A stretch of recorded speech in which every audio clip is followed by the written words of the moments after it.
but you'll learn if I graphed these answers. So 2 is right here. So if this is the real plane, this is the imaginary plane. Let's try to do this a little bit. Let's see if you guys can do this. The real plane, so there's 2. Is that cool? I'm graphing x equals 2.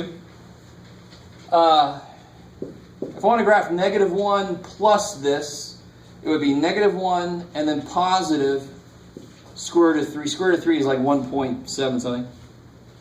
I don't know if you guys remember. So that's the point that represents -1 plus I rad 3.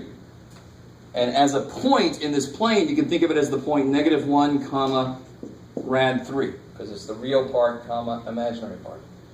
So it's not truly graphing complex numbers like graphing XY points. But it is a way to visualize these numbers. And then the other one would be, same thing, just minus. So what's kind of neat is the angle between these two and between these, they're all the same. It kind of cuts that in the same amount. And in 176, you'll actually use that to solve equations like x to the 8th minus 1 equals 0, and getting all 8 answers pretty quick. Because once you find one, you just have to rotate through the right number of degrees to get the other one. It's neat. All right, I keep talking about what's going to happen. And some of you guys are not going to have that happen to you. And I feel bad. But anyway, for right now, you want to do, there it is. That is the 2 complex answers, and that is the real answer, so I had 3 answers altogether. Cool. So be really careful when I give you something that before we didn't know complex numbers existed. So when I said solve this, you would have added 8 to the cube root. Got the real answer. That's the only thing we knew. Well, now we know there should be 3 answers, and 2 of them are complex, and we can get them now. Can we find it another way without factoring? How would you do it? I don't. Well, the way I just told you, actually. I wouldn't have to factor. I could get the real answer, and then how many degrees total in the circle? 360. 360. So if I knew, and you will actually learn this, if I knew how to rotate by 120 degrees, because that's 360 cut in thirds, right? Then I could just rotate that answer through 360, and then I get the other answer. I get this. And then rotate by 120 again. And I get the minus. That's awesome. It's freaky as hell. How do you do that, Jeff? It's hard. Right now, you don't know. You got to learn a few other things. But it's kind of cool. So if it was x to the 4th, I would rotate through how much?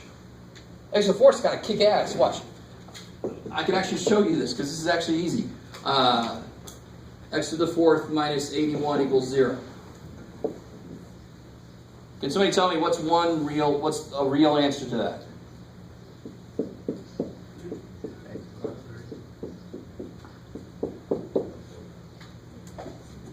You guys have just tuned out again, that's all right.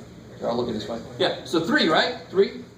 Now it's the 4th power. So how many? There's 360 total degrees. Cut that in fourths. That would be how many degrees? 90 is awesome degrees, right? 90 is beautiful degrees, because if I go 90 degrees, where do I end up?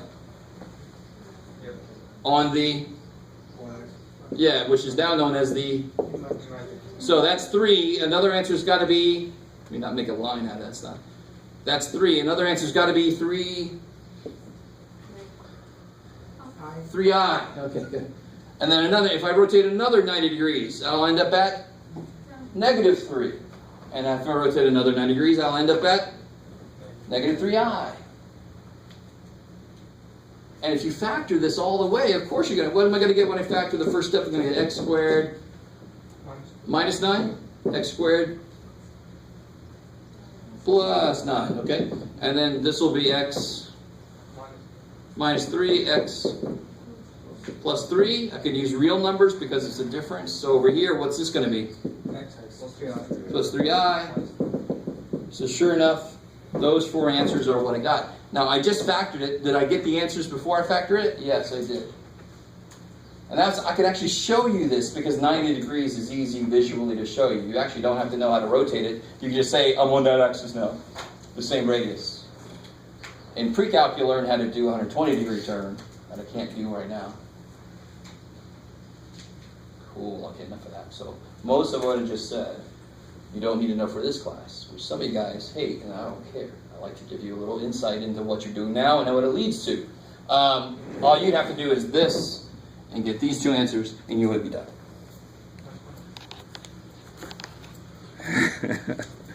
All right. So what am I doing this for? If I told you I have a number that when I cube it, I get 8. Based on that information alone, can you tell me what that number is? What could it be? How many things could it be? 3 different things. But how many real numbers could it be? Just one. So if I said I have a real number that I cube to get 8, you could tell me what that number is, right? It would have to be 2. Now if I tell you I have a real number that I squared to get 4, can you tell me what that number is?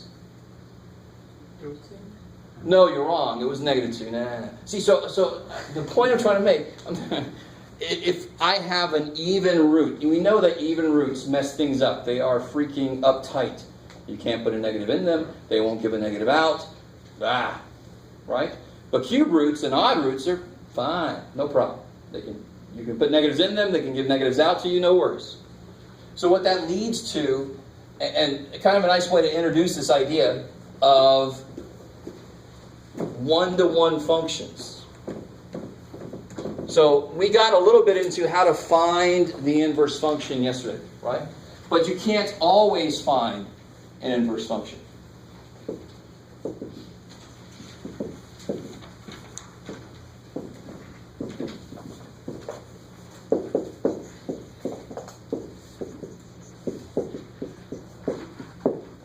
So a really good point is, if I ask you to find an inverse function, it'd be really good to know if you can't, the answer is easy. I can't.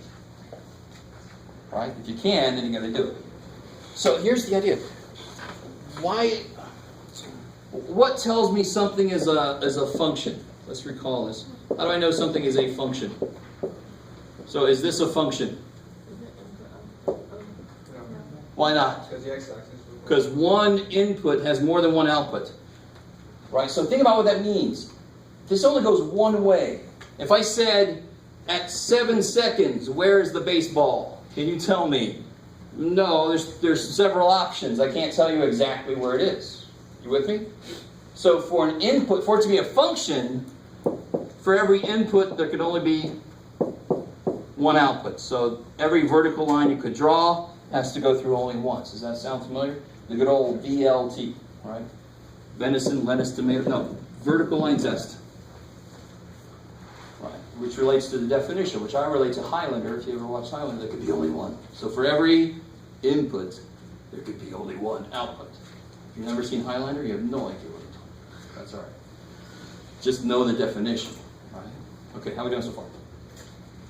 Now tell me this. Is this a function? Now, don't freak out. I mean, is that a function? Is that a function? Of course it is. Every vertical line only goes through once. Is that one-to-one? Meaning, if I tell you what my output is. So here, why was this not a function? If I tell you what my input is, you couldn't tell me what my output would be. There's too many options. Right? So that's one direction. Good Lord. X can only go to one Y. To be invertible, I have to know, given the answer, I have to know how to go exactly back to what the input was. So if I tell you my answer is 4, like I just did, I have a number that I squared to get 4. Can you tell me exactly what my number was? Can you? No. You tried and you were wrong, because I was evil. I just waited until you told me and then I took the other number. But you can't, because how many options are there? How many things get me to 4? 2 gets me to 4, and -2 gets me to 4, right? So that's why it makes sense to call these, if it's invertible, I call it a one-to-one function. An x can only go to one y, and that y can only go back to that one x. So this is a function, y. Any number I pick, if I square it, it only has one number it goes to, right? 2 squared is only 4. 2 squared is not 4 or 5 if it's Tuesday, right? So that's why it's a function. To be a one-to-one function is to work the other way. You give me a y, it's got to go to only one x. So is this one-to-one? If I give you a y, does it only go back to one x? 4 goes back to what? It goes back to 2, and it goes back to shit. Does somebody see visually what I just did? What kind of test does that lead to? To know if it's a function, it's a vertical line test, because that relates to an x. to know if it's invertible, if it's a one-to-one function, you say this 1, 2, 1. You probably apply horizontal line test. Holy shit. So the horizontal line test will tell me, is this thing one-to-one? Which, if it's one-to-one, that means that an inverse exists. So basically, every even-powered polynomial is going to kind of come back on itself, right? So it's going to, I've got parabolas. I can have them, they can look like this. Wah! All right, the good old butt function that you guys will study in pre-calc. It's probably not the technical name. Right? So any even-powered function has to end up looking like this at the ends. Is this one-to-one? No, any vertical line. In fact, there's a vertical line that goes through 1, 2, 3, 4 times. Holy shit. Is it a function, though? Of course it's a function. It's fine. It's a beautiful function, but it's not one-to-one. If I knew that my output was if my output was that, what was my input? I don't know for sure. Shit. Could have been any of those things. Okay. All right. Maybe. All right. Let's see. So that's the quick visual. If they give you a graph, and there's some homework like that, and they say, is this one-to-one? Or they say, does an inverse exist? You apply that horizontal line test. Yes, sir? I was just about to ask that. Is the one-to-one function the same as the inverse? Good. So if it is one-to-one, that means that it is invertible. If it's invertible, that means that it's one-to-one. And invertible means you would be able to find an inverse. Now, some of you guys might balk, and you might say, no, I know what the opposite of x squared is. It's the square root of x. But think about that. I can't say that, because if I square negative 3, what do I get? And what's the square root of 9? It didn't get me back to where I started, did it? So it can't really be the inverse. So what I'm really saying, how do I take this? If I make you math god, and I say you were able to change domains, can you change the domain? Now, what currently is the domain of x squared? What's the domain of x squared? What number can you square? Any number you cannot square? It's not just 0. What's the lowest number I can square? Negative infinity up to infinity, right? That's the current domain. But it's not one-to-one, is it? Because I can draw a vertical line and a horizontal line that goes through more than once. So how could I change the domain? Which really means, can you erase part of it so that it is one-to-one? Can you erase part of this picture so that it is one-to-one? If I erase it, I'm effectively saying those x values can't be used. I'm changing the domain. So can't I just, why does it go through more than once? Because it's back here. Oh, okay, well, let's just do that. There, go away. Now, is that one-to-one? Yes. Yeah, every horizontal line I can imagine only goes through that thing once. And remember what I said about what does a graph of a square root look like? Yeah, it looks like half of a parabola. So sure enough, if I invert this dude, it's going to be there. It's missing its other half. So in order for x squared to have an inverse, you actually have to restrict its domain. So in general, we make it, my inputs have to be at least 0, which makes it match up with square root. But if I just said, what's the opposite square, and you say square root, that's basically right, but that's the technicality behind it. Okay. So, now we know how to determine if a function is one-to-one, and if a function is one-to-one, what am I able to do with it? Find an inverse. Cool. I like it. And what's good about finding inverse functions anyway? What the hell, Jeff? Shit, you're just doing all that shit with functions, just whatever. I can't solve an equation unless I know the opposite, right?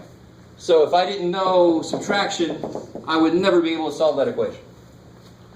So currently the function is add 7. What do I apply to solve it? The opposite function, subtraction. You guys with me? So the only way you can ever solve any equation anywhere in all of time and space is to know the inverse of what's going on. So it's important for us to know a process to find the inverse of something. Okay. And we're going to immediately use it very soon after the test to figure out the inverse of an exponential. It's going to be a logarithmic. Oh, shit. It's going to be the logs, right? That's the first function that we kind of make. We make it ourselves. Do what I want you to do, right? Okay. All right. Let's come down to something practical here. Let me remind you of two things. If I give you a graph, how do you find its inverse? So let me give you a graph. Let's see who can do this. So here's the graph of f of x. And I don't know if you remember this, but I think we did one of these yesterday.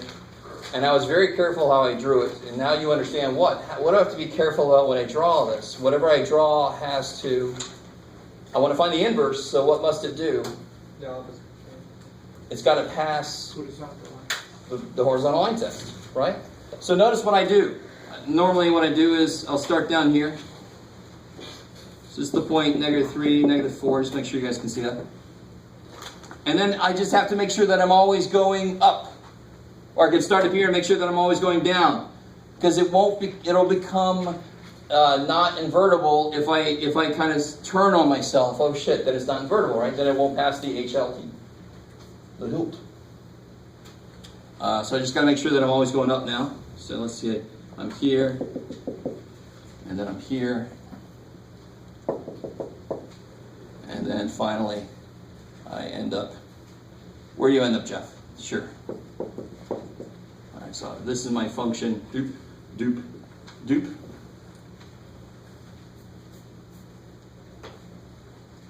So what's my inverse going to do? Who remembers? How do I get an inverse? If I'm given a function, how do I get its inverse? This one goes through these points. What's my inverse function going to go through? That one goes through -3, -4. What's my inverse going to go through? Careful. -4, -3. All it does is switch the x and y. Because what does an inverse function do? So if I cube 2, I get what? 8. And what do I cube root to get what? What do I put in there? How do I fill this in with the numbers from up there? So now the output, the y, becomes the x, and the x becomes the y. Ooh, right? A student becomes a teacher. Nobody ever watched Kung Fu movies? Okay. So what points does this go through? So now visually and algebraically, I do the same thing. I switch the x and y. It's almost too nice to believe. So this point, this is -3, -4. So now this is going to go for -4, -3. It's going to go through what other points? 1, -1. 3, 1. And 4, 4. Yeah, that was an easy one. So if I plot those, -4, -3, 1, -1. Where am I at? 3, 1. And 4, 4. I'll almost look straight with my scale, but I'll do it.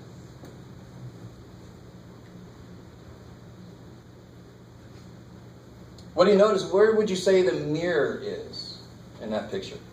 Yeah. Kick ass. I like it. Some of you guys are drawing the air for me. Some of you guys look like you're sleeping. That's all right. Oh, but she's right. She's all right. Right there, that's the mirror, right? That's the axis of symmetry. And what line is that? It goes right through 0, 0, 4, 4. What's true about y and x? And every point it goes through, y equals x. That's the line. This is the line. And why does it make sense that that's the mirror? Because I switched x and y. It's going to flip over the y equals x line. Because now they're changing what they're doing. One has become the other dude. It's kind of nice. And when you draw it, if I just had somebody who drew better than me, it's neat. Why does that not look right? Oh, that's why it doesn't look right. Nobody's yelling at me. 1, -1, Jeff. 1, -1. Now I should look a little better. There it is. Okay.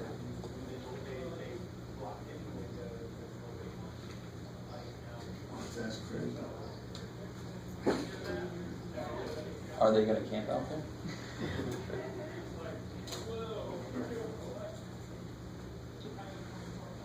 right, they're moving. All right. Let's see. Is that cool? Does that make sense? Does that make sense? So you know I'm going to give you this problem, and I think I have a problem like that on the practice test I gave out yesterday. Let me make sure that I do. I give you a graph, and I ask you to find its inverse.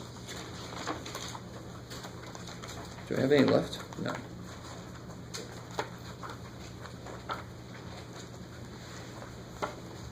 Sure, there it is. Yay. No, I didn't. Page 872, yes, I did. The very last one actually refers to the book because I didn't feel like graphing. So on page 872, number 30, that's graph the inverse. So I might actually add in a question for the original function I gave you. Why does an inverse exist? Because it passes the horizontal line test. I like it. Cool. All right. So how do I do this algebraically? Let's remember we did one real quick at the end of class last time.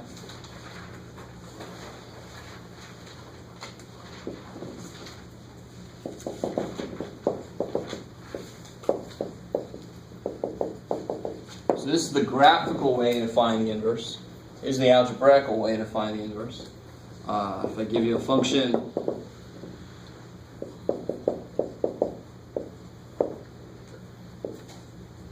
sure. Why does this have an inverse?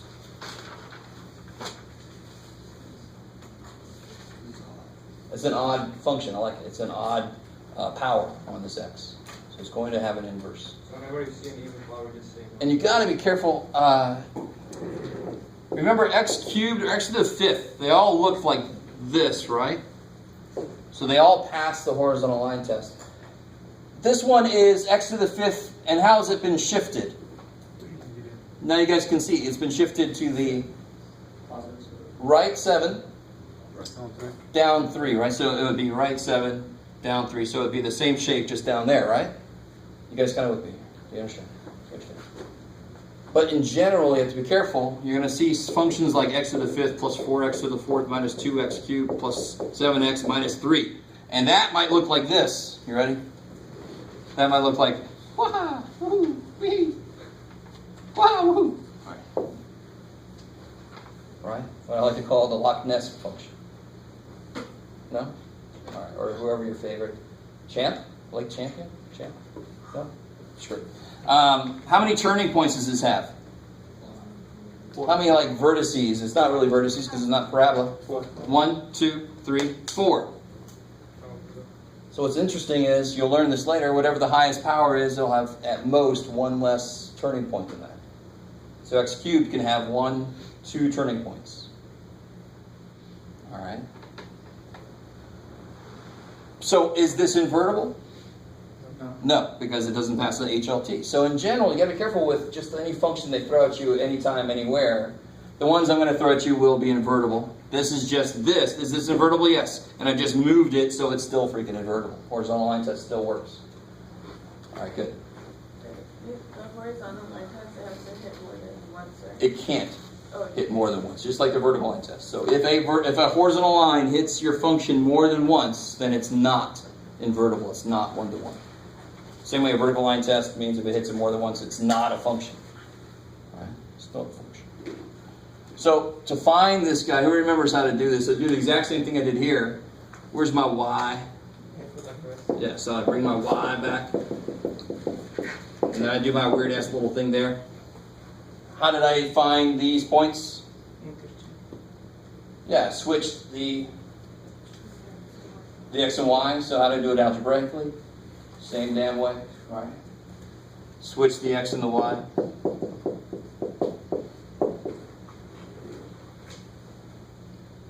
And then you solve.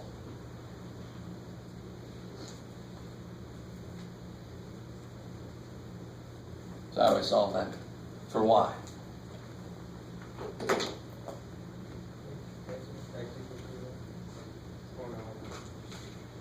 How do I solve it for y? Good. I eventually want to kill this guy, but of course I got to isolate. This is the thing we talked about the other day. This happens in a lot of different functions. If I have a square root, I want to isolate it. If I have a value, I want to isolate it. I got a fifth power thing, I want to isolate it. So I add the 3 over And then, if you took the fifth root now, it wouldn't do any good. I couldn't fifth root these. Gotcha. Get the 3 out of the way. Then you can take. Well, who's the what? Fifth root. You can take your fifth root, become a 5. So you get the fifth root of x plus 3 equals y minus 7. And I want to reiterate before, we're dealing with real numbers right now. So that's why a fifth power is 1 to 1, because I don't take into account the 4 complex answers. So a fifth, remember earlier we did x cubed minus 8 equals 0. We got 1 real, 2 complex. This would have 1 real answer and how many complex? 4. So that altogether you have 5. That was horrible, Jeff. That's why I teach math. I don't do that. Is everybody with me so far on this stuff? Bless you. And of course the last thing I do is add 7. So that is officially f inverse of x. That is the inverse function. Cool.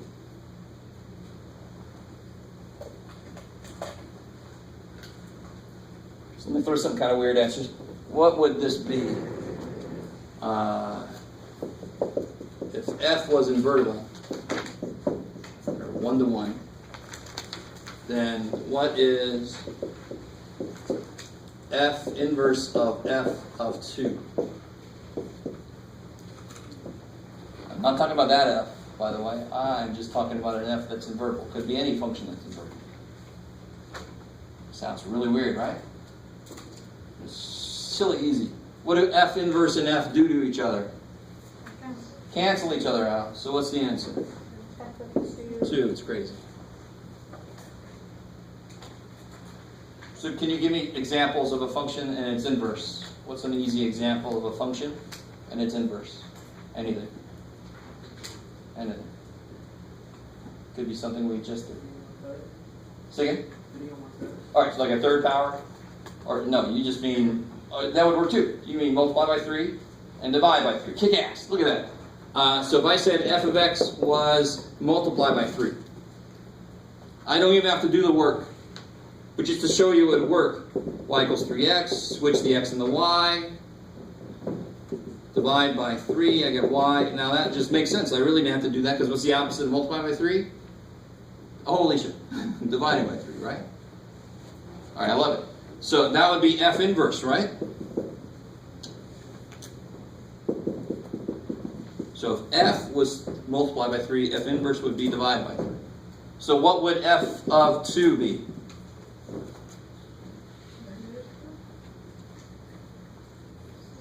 Six. Good. 2 times 3. 6. Here's f of x, right? Don't freak out. This is just to find f inverse. Here's my f inverse. There's my f. So if I ask you f, plug it in here. So what's f inverse of f of 2? Well, f of 2 is 6.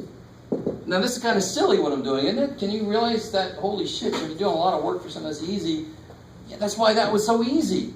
If multiply by 3 is the first step, what am I going to do now with 6? I'm going to, what's f inverse do? Divides by 3. So what am I going to get?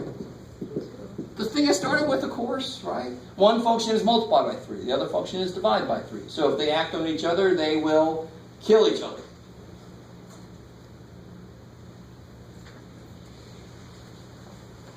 So what is g of g inverse of x minus 2? X minus 2. X minus 2. That's insane. They just kill each other, right? They just kill each other. It's like the same thing if I ask you, what is the cube root of m cubed? Yeah, they kill each other, right? I mean, we've done that before. We've drawn a line through it. So if cube was g inverse, and make it an m, Jeff, and cube root then would be g, these kill each other. I mean, that's exactly the same thing. Cool. This is just more general than that. But I don't care what the function is. If I operate on it with the opposite function, they will kill each other. That's the whole idea behind solving equations. You want to do what's there. I like it. Okay. Excuse me, sir. Yes. Would you give us such a question where you give us the answer and you want us to put it in the question form, like the opposite? Well, I could have said find the inverse for this, and you just do the exact same thing we did. You switch the x and y, and you solve, and you would end up there. Yeah. So, I mean, it's going to be exactly as hard to go one way as the other way. So I could start at either end. I could give you, say, here's your function, find its inverse. You do the same work we just did, you're going to end up there. Cool, I like it. Okay. All right, good. Let's see. Yeah, so that's 14.1. So which functions have inverses? How do you figure out HLT? And then if it does have an inverse, how do you get it? This way, algebraically, and we know how to do it graphically. Right? So here's 14.2. Oh, cool. Good.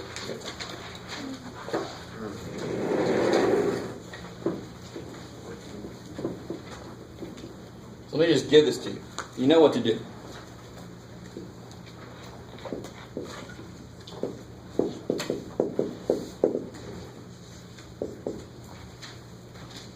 So the whole point of this section now is, all right, this is going to sound a little weird. We've put x everywhere we could, except for here. We haven't put it as an exponent yet. We haven't put a variable in the exponent.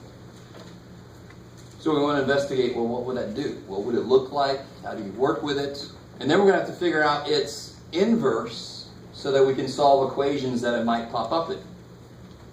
So this is, remarkably enough, the creative geniuses of math. We said if we put a variable in the exponent, we're going to call it exponential function. So this is an example of an exponential function.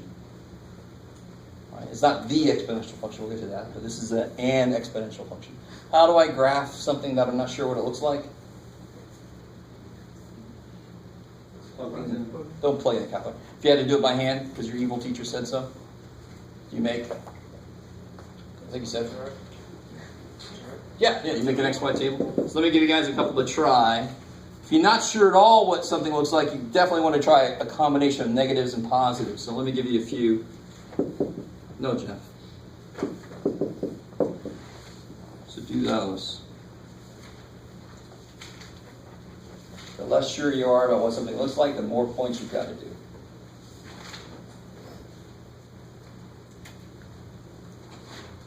Just to remind you, what does the negative power mean? Flip, so be careful. 3 to the negative 3 is not negative 27.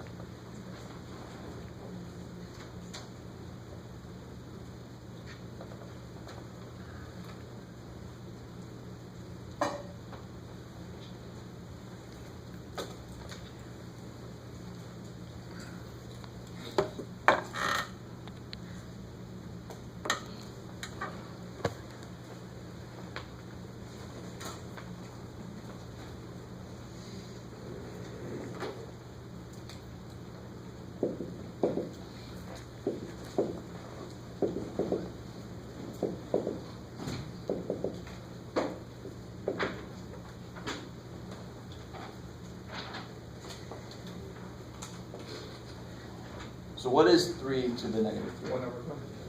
Good. 1 over 27. 3 to the negative 2. 9. 3 to the negative 1. Over 3. 3 to the 0. 1. Good. 3 to the first. 3. 3 squared. It's crazy. All right.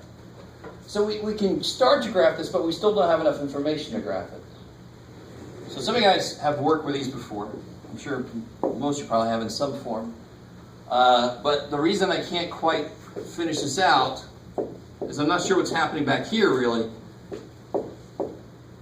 Where do I go? Let's go ahead and go to 9. Sure. 3, 6, 9, 12, 15. Chris. 1, 2, 3, 4. And nothing down there. Poor little dude. So at 0, it's 1. Down here, 1/27, you do the best you can. It's really close to 0. 1/9 is a little bit above that. 1/3 is a little bit above that. The scale doesn't really, I don't know why I went to 15, oh, well, too bad. 1 goes to 3, and 2 goes to 9, and 3 would go to 27, way the hell up there. So this side looks almost parabolic in a way, right? But it actually rises faster. So you ever watched a horror movie or something and they say, the creature is growing exponentially. But tomorrow, here is here. The next day, the blob will be here. Holy shit. No, nobody watched this one. That's too bad for you guys.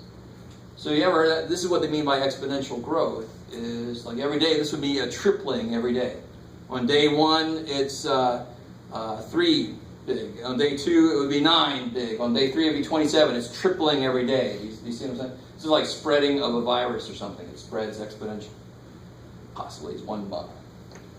Now, what the hell's happening back here? Well, it's like getting smaller and smaller and smaller, but does it ever go over 0? Does it ever cross through? Because you can imagine if I take this to an extreme and say negative 1 billion,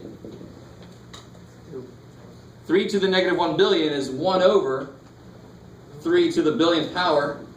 Now that is really frickin' small, but it is not 0. There is still distance, right? So this is what you call, I don't know if you guys know this, but what do you call something that you get really close to it and you never quite get there? You call that life. No, you call it life. I'll afford a house someday. I'm close. Oh, shit. And the market goes, no.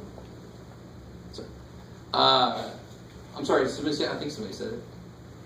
I should probably shut up and listen to you guys. What do you call that? Somebody said it? It sounds like you're going to call somebody a name. Asymptote. So this is asymptotic behavior. Asymptote. You ever heard that? Asymptote, Dad? Asymptote. So asymptote just means you can get as arbitrarily close to something as you want to, but you actually never get there. It's related to something called Zeno's paradox. Anybody heard Zeno's paradox before? So here's Zeno's paradox. You ready? So Zeno, he wants to go to that town over there. But he'll never make it there because he's got to go halfway first. And then he's got to go half of that.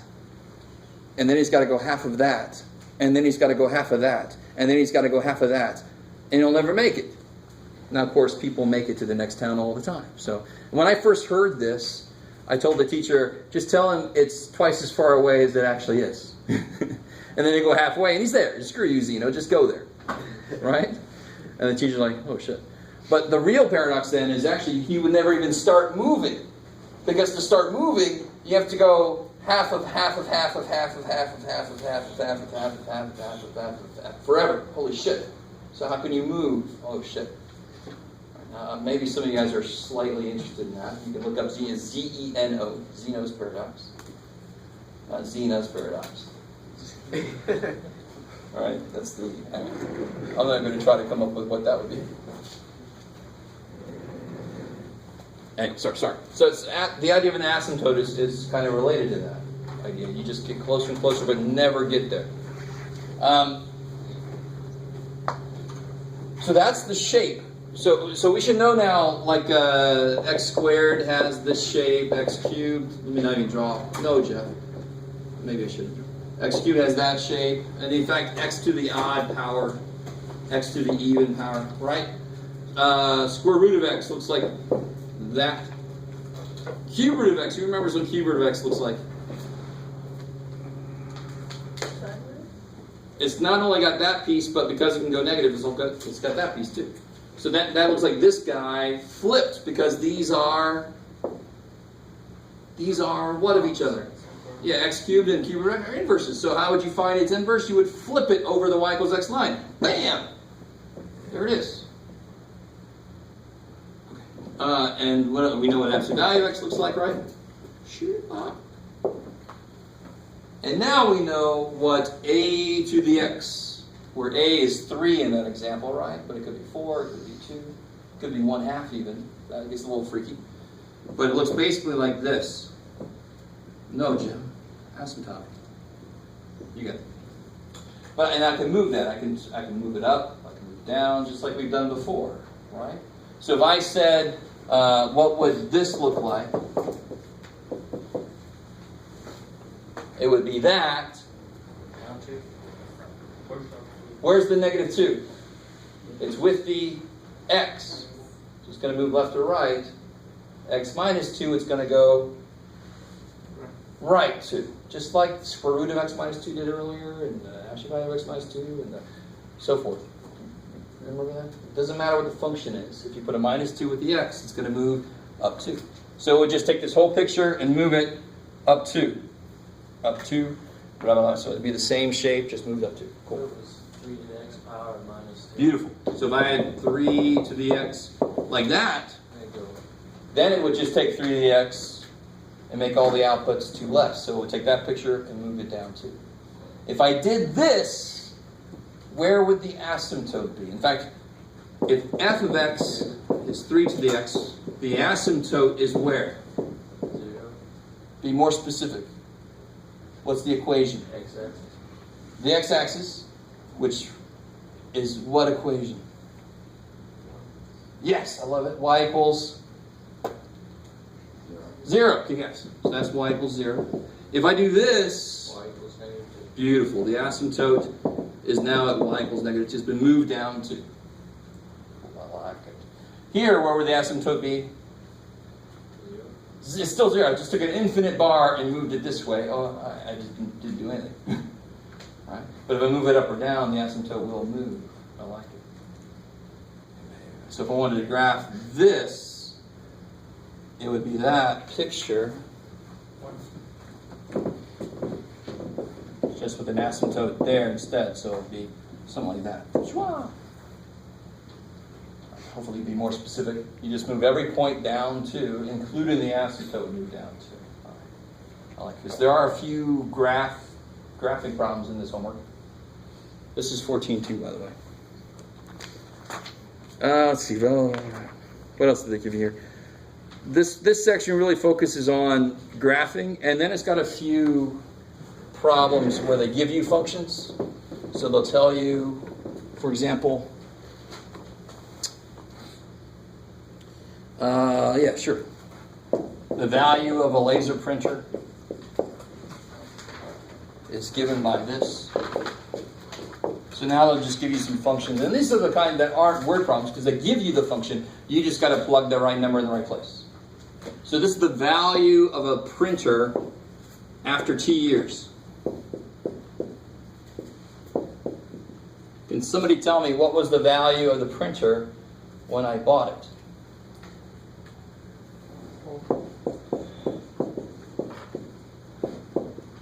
So how much time has gone by? 0. 0. No years has gone by. The day that I buy the thing, no time has gone by. Right? Now it's like a car. The minute you drive it off, it's half as much as it was. Right? We'll just sell this back. All right. Here's half your money. So it'd be 1200 times. So here T is 0. So it'd be V of 0 equals 1200 times 0.8 to the 0. 0. Plug a 0 in. And here's where people freak out. 1200. Exactly. Because what do you do first? Do you multiply or do you raise to a power? Raised to power. Raise to a power. Good old PEMDAS. Never leaves. It's always there. So this will be 1200 times 1, because 0.8 to the 0 is 1. So it was worth $1,200 when it came in. Is it years, right? Yeah. So how about, what's the value after 3 years? So instead of 0, just put 0 there. Yeah, do it. Just making sure you can use your calculator correctly. So V of 3 is 1200 times 0.8 to the third. 600 something. 614. Cool. 40 cents. Sounds about right. You guys keep that same thing? No, he's the designated calculator driver.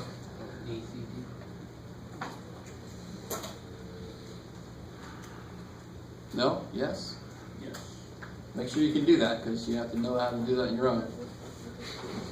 So your calculator knows order operations, which is normally actually good, but sometimes we don't put stuff in right, and then it's our fault. If you just plug in there 1200 times 0.8 to the third power, it will give you, 614. yeah, same thing you just said. So what was it, 614? 44. $614.40. So after 3 years, it's worth half as much. Which makes sense, because, I mean, they come out with new printers all the damn time. You buy one week, and it's like 4 models later the next week. I don't know what the hell happened. All right. So that's 14.2 is going to have graphing section, and it's going to have a section like this. They give you the function. You just got to plug it in. You just got to know how to use your calculator, really. Okay. That's pretty good. I don't have to force this to be here any longer. So make sure you got the practice test. I think everybody got the practice test. I'll have the answer key on Monday. So a few other things we got to finish up, but we're basically done with 14.2.